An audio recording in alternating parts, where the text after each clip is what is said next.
one of my favorite songs. You know, I love the old style, and these songs are from, you know, like the 1940s and 60s, and I just love to perform them because I can easily connect with, I don't know, it's like maybe I'm from that time, who knows.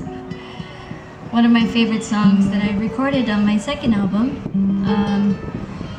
it was written by John Squeeze Kamana with the help of Auntie Vicky E. Rodriguez, and he wrote this for his daughter, a song entitled Kupua Mai Ole, which also means never fading flower.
Thank you. And, oh, a big mahalo to the beautiful hands that made these gorgeous leis.